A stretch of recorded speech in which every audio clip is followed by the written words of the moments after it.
Hello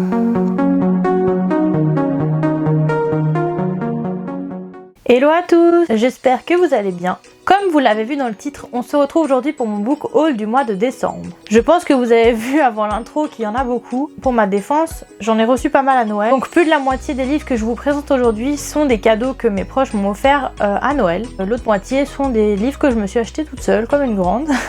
Donc j'espère que cette vidéo va vous plaire et on est parti. Le premier livre que je vous présente est Complot de Nicolas Beuglet. Il s'agit du tome 2 de la saga de l'inspectrice Sarah Geringen. Le premier, je vous l'ai présenté dans ma première vidéo. Il s'agit du Cri. Donc là, on retrouve l'inspectrice Sarah Geringen qui est appelée, escortée sur une scène de crime en Norvège, toujours. Ils vont retrouver en fait le corps de la première ministre qui a été assassinée. Et donc à partir de là, Sarah va se demander qui est-ce qu'il y en avait après la chef du gouvernement. Et je crois qu'elle va retrouver des signes bizarres sur la scène de crime. J'ai vraiment hâte de retrouver l'inspectrice Sarah Geringen que j'avais adorée dans le premier tome. Le deuxième livre que j'ai acheté au mois de décembre, Qui de Jacques Expert. Donc Jacques Expert, je l'ai vu passer énormément sur les réseaux sociaux, notamment sur Bookstagram.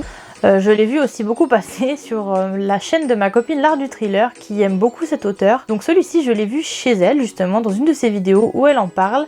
Il m'a énormément fait de l'œil ce livre. Donc là, tout démarre en 1994 à Carpentas, une résidence pavillonnaire du Grand Chêne. Un jour de mars, où en fait le corps d'une petite fille de 10 ans est retrouvé. Donc la petite a été assassinée et on ne sait pas par qui. Et donc plusieurs années après, en 2013, il va y avoir une émission à la télé qui s'appelle Affaires non résolues. Donc c'est comme les enquêtes impossibles ou Faites entrer l'accusé qu'on connaît nous. Donc dans cette émission, ils vont reparler de cette affaire. Visiblement, ça va faire ressurgir des choses du passé. 4 hommes qui avaient retrouvé le corps de la petite Laetitia, donc la petite qui s'est fait tuer en 1994, vont être devant l'émission ce soir-là. Et à partir de là, il va remonter des secrets, des suspicions, etc. Et j'ai hâte de découvrir La Plume de Jacques Expert, que je ne connais pas. J'ai beaucoup de ses livres dans ma wishlist. Je n'ai encore jamais eu l'occasion de le lire, donc là, ça sera une bonne occasion. Le prochain livre que je vous présente, il s'agit de Les Diaboliques d'Ursel par Isabelle Orlans. Là, nous sommes sur une véritable affaire qui s'est déroulée en 1987. Donc ici, nous avons un jeune homme qui va retrouver une voiture accidentée et à l'intérieur de cette voiture, il y aura un cadavre. J'ai trouvé ce livre sur la chaîne de Max Guy. Max Guy est un youtubeur de true crime, donc il parle de véritables affaires criminelles. Donc cette affaire-là est l'affaire qu'il a traitée dans sa dernière vidéo et ce livre-là, il s'en est servi pour écrire donc sa vidéo et il l'a conseillé. Donc j'avais très envie de l'acheter pour pouvoir en savoir plus sur cette affaire. Donc j'ai vraiment hâte de savoir que j'adore le true crime. Donc les chaînes YouTube, Max Guy, Victoria Charlton, Liv et Sonia Liu, je crois que c'est comme ça qu'on dit, j'adore. C'est peut-être un peu glauque comme ça, mais je trouve ça très intéressant d'apprendre ce qui a amené certaines personnes à faire certaines choses. En tout cas, je vous invite vraiment à découvrir ces youtubeurs là. Pour revenir au livre, j'ai jamais lu de livre qui traite de véritables affaires. J'en ai d'autres dans ma liseuse, mais celui-là me faisait de l'œil en version papier, donc je l'ai commandé et le voici. Le quatrième livre que j'ai acheté au mois de décembre, j'étais obligée de me le prendre. C'était le dernier qui restait en rayon. On est tous d'accord que je n'avais pas le choix. Donc il s'agit d'un roman graphique, Histoire du fantôme du Japon, illustré par Benjamin Lacombe. Benjamin Lacombe, vous devez certainement le connaître. Donc c'est un illustrateur et j'avais très envie de me prendre celui-ci. Déjà regardez la beauté de ce livre s'il vous plaît. La couleur, l'illustration, la police. Tout est beau, tout est beau dans ce livre. En plus, moi, les histoires de fantômes, j'adore ça. Et le Japon est un pays qui me fascine énormément. On est plutôt sur un bon combo. Nous avons des contes qui traitent de légendes japonaises. J'ai hâte de découvrir tout ça. Les contes ont été écrits par Lafcadio Hearn. Ce qui est bien avec ce genre de roman, on n'est pas obligé de le lire d'une traite. De temps en temps, on peut le prendre, lire une histoire ou deux et le reposer. Et ça nous fait un peu voyager. Moi, j'aime beaucoup ce qui est mystique et mystérieux, donc j'étais un peu obligée de me le prendre. Donc maintenant, on va passer au livre que mes proches m'ont offert pour Noël. Donc le premier livre que je vous présente m'a été offert par mon petit frère. Je lui ai envoyé une liste de 5 livres, je crois.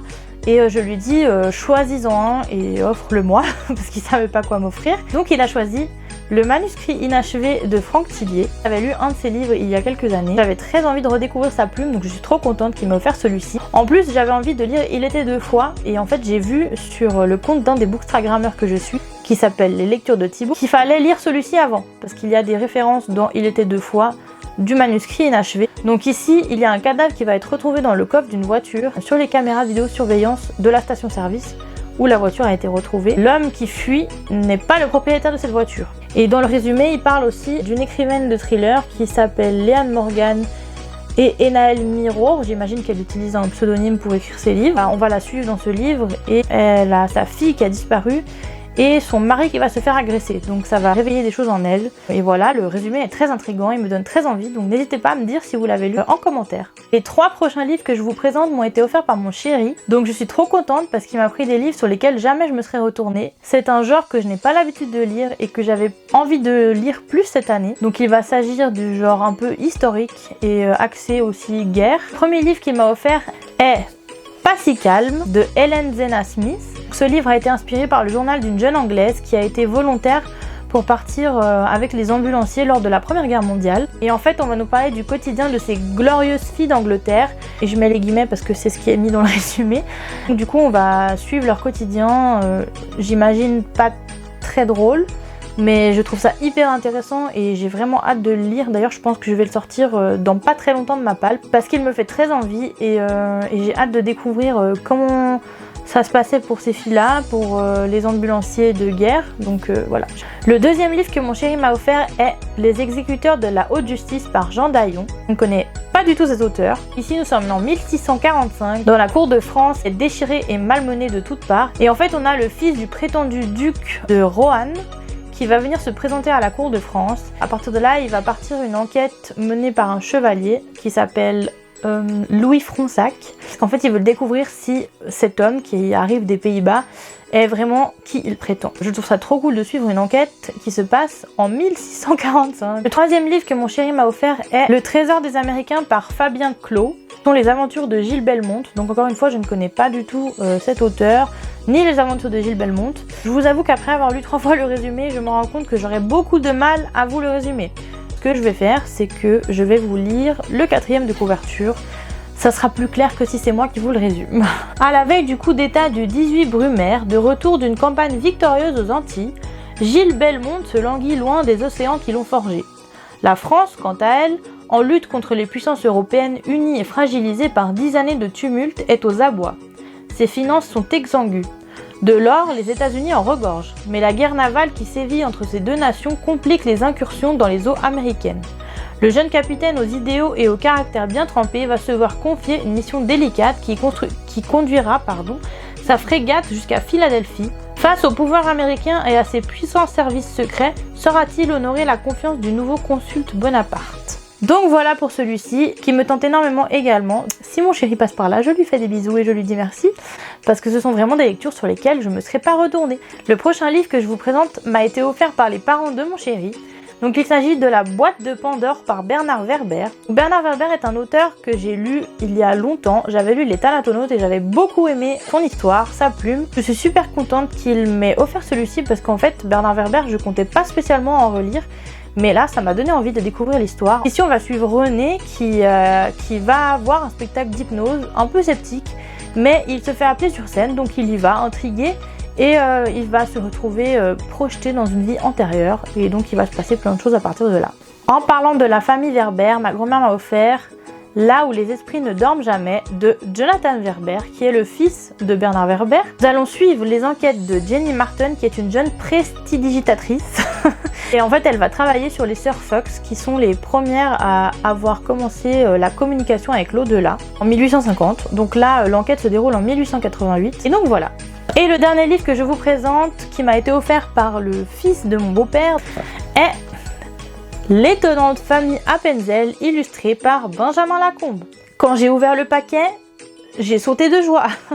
Je ne m'y attendais pas du tout. J'étais vraiment trop contente. L'histoire est portée sur cette étrange famille Appenzell et les illustrations sont trop belles. Donc je vous montre la couverture. Voilà. Vraiment le détail de la couverture, même derrière la police, tout est beau. Tout est beau avec Benjamin Lacombe, c'est incroyable.